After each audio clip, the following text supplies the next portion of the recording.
जय हिंद प्यारे बच्चों, आप शानदार होंगे, ज़बरदस्त होंगे और जिंदाबाद भी होंगे।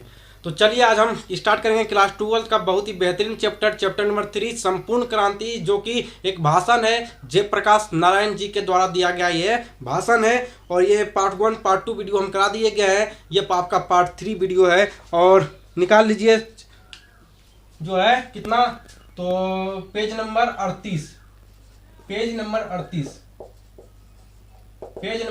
निकाल लीजिए। ठीक है, पेज नंबर 38 निकाल लीजिए। आज हम पेज नंबर 38 से पढ़ेंगे। ठीक है, चलिए। हमसे मिलने आए पुलिस के उच्च अधिकारी ने कहा, जयप्रकाश नारायण जी कह रहे हैं कि हमसे मिलने आए पुलिस के एक उच्च अधिकारी ने कहा, बड़े उच्च अधिकारी ने कहा, नाम लेना यहाँ ठीक नहीं होगा कि मैंने दीक्षित जी के मुंह से सुना है कि जयप्रकाश नारायण नहीं होते तो बिहार जल गया होता। वो जो पुलिस अधिकारी आए, वो पुलिस अधिकारी कहते हैं कि मैंने दीक्षित जी के मुंह से सुना था कि अगर जयप्रकाश नारायण जी नहीं होते तो बिहार जल गया होता। जयप्रकाश नारायण के बारे में ऐसा आप सोचते हैं तो जयप्रकाश नारायण के लिए यह सारा क्यों होता है? तो उनके नेतृत्व में यह प्रदर्शन और यह सभा होने वाली है। क्यों लोगों को रोकते हैं आप? जनता से घबराते हैं आप? जनता के आप प्रतिनिधि हैं। किसकी तरफ से शासन करने बैठे हैं आप लोग? हाँ, आपकी हिम्मत की लोगों को पटना आने से रोक लें। उनकी राजधानी है, आपकी राजधानी है। यहाँ पुलिस वालों का देश है, या पुलिस वालों का देश है, या जनता का देश है। डूब जाना चाहिए इन लोगों को। ऐसी नीचता का व्यवहार, बहुत कठोर शब्द का प्रयोग कर रहा हूँ मैं कठोर शब्द का प्रयोग नहीं करता, लेकिन यह नीचता का व्यवहार है। अगर कोई डेमोक्रेसी का दुश्मन है तो वे लोग दुश्मन है जो जनता के शांति में कार्यक्रमों में बाधा डालता है, उनकी गिरफ्तारी करते हैं, उनके ऊपर लाठियां चलाते हैं, उनके ऊपर गोलियां चलाते हैं। यही क्या है? तो यही जो है वह क्या है? तो यही डेमोक्रेसी का दुश्मन है। याद रखिएगा कि जयप्रकाश नारायण जी कहे थे कि डेमोक्रेसी का अगर कोई दुश्मन है तो वो लोग दुश्मन है जो कि शांति में प्रदर्शन कर रहे लोगों के ऊपर गोलियां चलाता है, लाठियां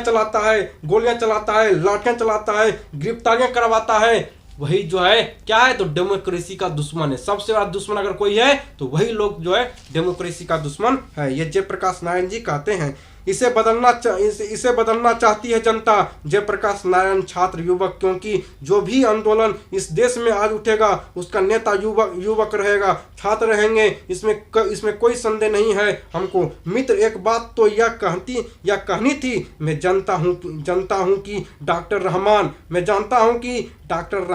यहाँ बैठे होंगे तो वे कुछ चिंता में पड़े होंगे कि इस जोर से बोलने का असर मेरे हृदय पर बुरा होगा। मैं भी समझता हूँ। अब जरा अपने को बांध के बोलूँगा। अभी हाल में मैं बेल्लोर में था तो हमारे परम मित्र और स्नेह उमाशंकर जी दीक्षित पटना आए थे। उन्होंने मेरे संबंध में कुछ अच्छी बात कही, साथ कई प्रश्न उन्होंने उठाए। मेरे उनका बहुत पुराना संबंध है। 32-33 का आंदोलन जो चला था उसमें वह अंडरग्राउंड बम्बई में वह रहते ही थे। अंडरग्राउंड नेता थे। और सदानंद जी ने, और यहाँ से याद रखिएगा, यहाँ से प्रश्न पूछेगा, और सदानंद जी ने जो फ्री प्रेस के मालिक भी थे। याद रखिएगा, सदानंद जी जो है वो फ्री प्रेस के मालिक हैं। याद रखिएगा, पूछा जाएगा फ्री प्रेस के मालिक कौन है? तो सदानंद जी जो है वो फ्री प्रेस के मालिक थे। ठीक है, चलिए उसके आगे बढ़ते हैं। उसकी स्थापना की उन्होंने। उनको ब्रेन ऑफ बॉम्बे कहा जाता है। मुझे भी कोई बड़ी पदवी दी थी, पर मैं अपनी प्रशंसा नहीं करूँगा। उस समय दीक्षित जी से हमारा परिचय और हमारी घनिष्ठता मित्रता हुई। और अंडरग्राउंड जमाने की जो मित्रता होती है वह ठोस होती है। चाहे हम कहीं रहें, वह कहीं रहे, ठोस रहती है। उसके बाद हम एक दूसरे के मित्र आज तक बने हुए हैं। कुछ ऐसे मित्र हैं जिनके भाव अच्छे हैं। हमारे पुराने मित्र जो सोशलिस्ट पार्टी में थे या जो नहीं भी थे, चाहते हैं कि जयप्रकाश नारायण और इंदिरा गांधी जी भी कुछ मेल मिलाप हो जाए। तो मित्रों, मेरा किसी व्यक्ति से झगड़ा नहीं है, मेरा किसी भी व्यक्ति से झगड़ा नहीं है। जयप्रकाश नारायण जी कहते हैं कि मुझे जो है वह किसी भी व्यक्तियों से झगड़ा नहीं है, किसी व्यक्ति से झगड़ा नहीं है, चाहे वो इंदिरा जी हो या कोई हो। हमें तो नीतियों से झगड़ा है, हमें तो सिद्धांतों से झगड़ा है, कार्यों से झगड़ा है। जो गलत करेगा मैं उसके खिलाफ जो है आवाज़ जरूर उठाऊंगा। जो कार्य गलत होंगे, जो नीति गलत होंगे, जो सिद्धांत प्रिंसिपल्स गलत होंगे, जो पॉलिसी गलत होगी, चाहे वह कोई भी करे, मैं विरोध करूंगा। अपनी अकल के मुताबिक हम लोग इनकी तरह नौजवान थे उस जमाने में, लेकिन यह जरूरत होती थी हम लोगों की कि बापू के सामने हम कहते थे कि हम नहीं मानते हैं बापू या बात, और बापू में इतना महत्ता थी, इतनी महानता थी कि बुरा नहीं मानते थे। जयप्रकाश नारायण जी कहते हैं कि मैं बापू के बातों को भी टाल देता था। अगर बापू जी के बात हमें अच्छे नहीं लगते थे, अगर मुझे लगता था कि इससे जनता की भलाई नहीं होगी, तो मैं उस बातों को भी काट देता था। और बापू जी जो है बुरा नहीं मानते थे। महात्मा गांधी जी जो है वह महात्मा गांधी जी जो है मेरे बातों को नहीं काटते थे। उसके बाद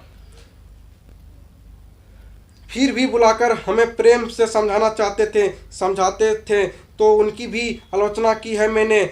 उस जमाने में तो मैं घोर मार्क्सवादी था, बाद में लोकतांत्रिक समाजवादी बना, किंतु बापू की मृत्यु के बाद कई वर्षों के बाद 1954 में मैं सर्वोदय में आ गया। मैं जवाहरलाल जी थे, एक बड़े भाई थे। जवाहरलाल नेहरू जी को ये अपने बड़े भाई, बड़े आदर्श मानते थे, है ना। मैं उनको भाई कहता था। उनका बड़ा स्नेह था हमारे ऊपर। पता नहीं क्यों मुझे वह मानते थे बहुत। मैं उनका बड़ा आदर और प्रेम करता था, लेकिन उनकी कटु आलोचना करता था। उनमें भी बड़प्पन था। अक्सर तो उन्होंने हमारी आलोचनाओं का बुरा नहीं माना, लेकिन पटना फायरिंग पर जो मैंने बयान दिया, मैं मानता हूं कि बहुत सख्त भाषा मैंने प्रयोग किया था उस पर। वह बहुत नाराज हुए। लाल बहादुर जी ने कश्मीर के मामले में कुछ किया, मैंने उनकी भी आलोचना की। उनको तार भी दिया कि यह बहुत गलत काम आपने किया है। इससे कश्मीर के सवाल को हल करने में आपको दिक्कत होगी। थोड़ी ही दिनों में 18 दिनों में वह चल बसे। देश का दुर्भाग्य है। इंदिरा जी से जो मेरे मतभेद है, वे जवाहर जी के साथ जो मतभेद थे उनसे कई ज़्यादा गंभीर और सीरियस है। जवाहरलाल जी से परराष्ट्र नीतियों के संबंध में, स्वराष्ट्र के संबंध में अधिक उनसे हमारे मतभेद नहीं था। तिब्बत के मामले में मतभेद था, चीन के मामले में था, हंगरी के मामले में था, और मैं कोई गर्व नहीं करता हूँ। मैंने उस समय जो आलोचना की, हंगरी के मामले में जो कुछ कहा, जवाहर जी को बाद में मानना पड़ा। तिब्बत के बारे में मेरी बात तो नहीं मानी उन्होंने, लेकिन जब चीन ने उनको धोखा दिया तो उस धोखे के कारण उनके हृदय को ऐसी चोट लगी कि 2 बरस में चल गए। संभल नहीं सके ऐसा घाव लगा। जब चीन ने आक्रमण कर दिया, वह कभी उम्मीद नहीं करते थे, आशा नहीं करते थे कि चीन ऐसा करेगा। थोड़ी इनकी भी गलती थी। अरे मेरे भाई, चीन किसी का हुआ हो तो हमरे इनके होगा नहीं होगा। दुश्मन ही होता है ना। किसी भी उसको कितना भी उसको खिला पिला दो, दुश्मन ही होता है। चलिए, वह कभी उम्मीद नहीं करते थे, आशा नहीं करते थे कि चीन ऐसा करेगा। थोड़ी इनकी भी गलती थी। तो परराष्ट्र नीतियां के संबंध में मतभेद था। उनसे अंतर्देशीय प्रश्नों में नहीं था उतना मतभेद। अब एक बात ले लीजिए जिसके चलते बहुत ज़्यादा करप्शन राजनीति में है। ये कहते हैं कि चलिए हम आपको करप्शन बताते हैं। अब करप्शन कहाँ है? करप्शन राजनीति में है। वह क्या है? इलेक्शन का खर्चा, इलेक्शन का खर्चा, चुनाव का खर्चा, इलेक्शन का खर्चा, चुनाव का खर्चा, करोड़ों रुपए वे चुनाव पर खर्च करेंगे। एक तरफ गरीबी हटाओ का नारा लगाएंगे, समाजवाद का नारा लगाएंगे, और यह सब रुपया ब्लैक मार्केटिंग लोगों से आप इकट्ठा करेंगे। अनअकाउंटेड मनी, करोड़ों रुपए जिसका कोई हिसाब नहीं, कोई किताब नहीं। सही बात है मेरे प्यारे बच्चों, सही बात है कि इलेक्शन जैसे ही आता है, इलेक्शन जैसे ही आता है देखिएगा कितना करप्शन होता है ना। मार जो है पूरा रुपया उड़ा रहा है, पूरा रुपया रैली में उड़ा रहा है, तो गरीबी हटाओ, इतना के रोजगार देंगे, ये कर देंगे, वो कर देंगे, है ना। कहने का मतलब यह है कि सारा गरीबों का पैसा, जो टैक्स में दिया पैसा है ना, वो अपना रैलियों में लगा रहा है। गरीबों के ऊपर लगा दे पैसा, काम देगा गरीबों को, है ना। कुछ स्कूल खोल दीजिए, स्कूल खोल दीजिए, जो है तरह तरह के हॉस्पिटल खोल दीजिए, है ना। तो यहाँ पे करप्शन है, करप्शन तो यहाँ पे है। ये बता रहे हैं कि करप्शन तो जो है लोग क्या करते हैं, इलेक्शन के दिन आया, कहाँ पे चला गया, एक मिनट, हाँ। अब एक बात ले लीजिए कि जिसके चलते बहुत ज़्यादा करप्शन राजनीति में है, वह क्या है, तो इलेक्शन का खर्चा है। इलेक्शन का खर्चा है, करोड़ों रुपए पे चुनाव करेंगे। एक तरफ गरीबी हटाओ का नारा लगाएंगे, समाजवाद का नारा लगाएंगे, और यह सब रुपया ब्लैक मार्केटिंग लोगों से आप इकट्ठा करेंगे। अनअकाउंटेड मनी, करोड़ों रुपए जिसका कोई हिसाब नहीं, कोई किताब नहीं। मान लिया जाए कि कोई लिखा जोखा नहीं, कितना रुपया इलेक्शन में खर्चा हुआ, कितना अपना रैलियों में खर्चा किया, है ना, मंत्री जी कितना खर्चा किया, है ना। ये सारा रुपया कहाँ से आता है प्यारे बच्चों? ये सारा रुपया हम लोगों का ही है, ये सारा रुपया हम लोगों का ही है। हम लोग गरीब मजदूरों का है, जो हम लोग सामानों पे टैक्स देते हैं, सामानों पे टैक्स देते हैं। हम 1 रुपये का बिस्कुट भी खरीदते हैं तो उसके ऊपर भी टैक्स देते हैं, 5 रुपये का कुरकुरे खाते हैं तो उसके ऊपर भी टैक्स देते हैं। जीने से लेकर मरने तक, जीने से लेकर जन्म लेने से मरण तक हम लोग टैक्स देते रहते हैं। लोगों को पता नहीं है, उन्हीं सभी रुपयों को इलेक्शनों में बुरा देता है ना। मार पूरा रैली लगा रहा है, पूरा जो है जनता को बेवकूफ़ बना रहा है, इतना का रोजगार देंगे, ये कर देंगे, वो कर देंगे, और जीतने के बाद प्यारे बच्चों कोई कुछ नहीं करता है। जब वो गद्दी पर बैठता है तो वो भी वैसा करता है जैसा पहले का नेता करता था। सारा यही तो है। जब तक आप पढ़ोगे नहीं तब तक अपना अधिकार को नहीं समझ पाओगे। अपने अधिकार को अगर समझना है तो आपको पढ़ना ही पड़ेगा। अगर आपको सीखना है तो जाकर 12th फेल मूवी को देखिए, वहाँ पे बोला ही गया है। सीखिए उन मूवी से जाकर, मूवियों से भी आप सीख सकते हैं। अच्छी अच्छी मूवियाँ देखिए, वहाँ से भी आपको सीखना मिलेगा। वो उस मूवी में सीधा ही कहा गया है कि अगर आप अनपढ़ रहोगे तो ना आप जो है राजनीति का झंडा लेकर आप जो है राजनीति में जयकारा लगाते रहोगे, है ना। लोगों का जयकारा लगाते रहोगे, लोगों का झंडा लेकर दौड़ते फिरोगे, रेडियो में जाते रहोगे। अगर आप अपना अधिकार है ना, वैसे ये सारा लोग ये कौन करता है? तो ये वो लोग करता है जो पढ़े लिखे नहीं है। रैलियों में कौन जाता है? जो पढ़ा लिखा नहीं है ना। दूसरा का झंडा लेकर कौन दौड़ता है? जो पढ़े लिखे नहीं है। जब आप पढ़े लिखे होंगे तो आप अपने अधिकारों को मांगोगे, आप अपने अधिकारों की जो है वहाँ मांग करोगे, है ना। आपको लोग बेवकूफ़ बना देता है, हर नेता आपको बेवकूफ़ बनाकर चल जाता है, और आप जो है जयकारा लगाते रहते। क्या आपको मिल जाता है? वो तो अपना चला गया और आप लोग अपने में उलझ जाते हो। राजनीति के कहा जाता है प्रेम, धर्म और राजनीति। प्रेम, धर्म और राजनीति के बारे में आप किसी को नहीं समझा पाओगे। जो जैसा है उसको वैसा ही रहने दीजिए, नहीं समझा पाओगे।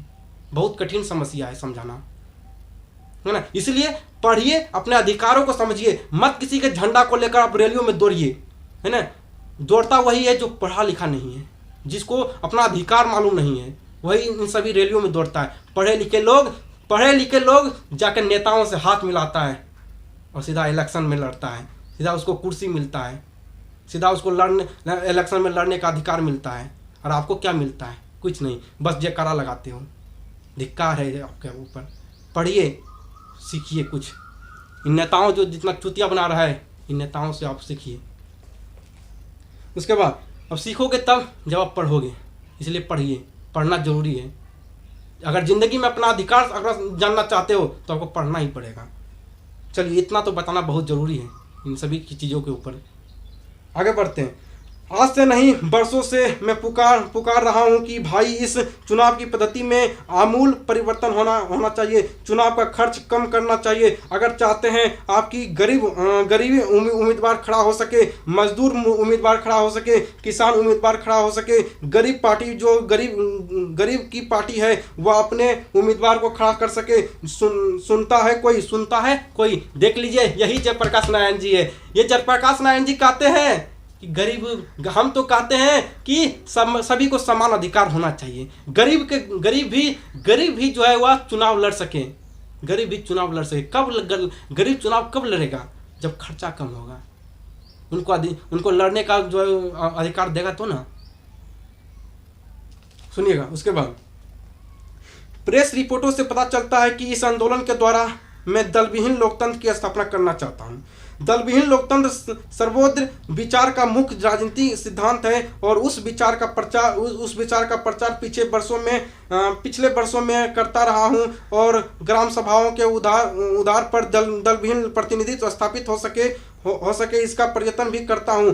परंतु वर्तमान आंदोलन के संदर्भ में मैंने दलविहीन लोकतंत्र का जिक्र कतई नहीं किया है। फिर भी मेरे पुराने विचार को लेकर जनता में विशेषकर बुद्धिजीवियों में काफी भ्रम फैलाया गया है। केवल अपने कम्युनिस्ट भाइयों के भ्रामक प्रचार की सफाई के लिए इतना ही कहूंगा कि दलविहीन लोकतंत्र तो मार्क्सवाद तथा लेनिनवाद के मूल उद्देश्यों में से एक है। यद्यपि वह उद्देश्य दूर का है। मार्क्सवाद के अनुसार समाज जैसे जैसे साम्यवाद की ओर बढ़ता जाएगा वैसे वैसे राज्य स्टेट का क्षय होता जाएगा और अंत में एक स्टेटलेस सोसाइटी कायम होगी। वह समाज अवश्य ही लोकतंत्र होगा।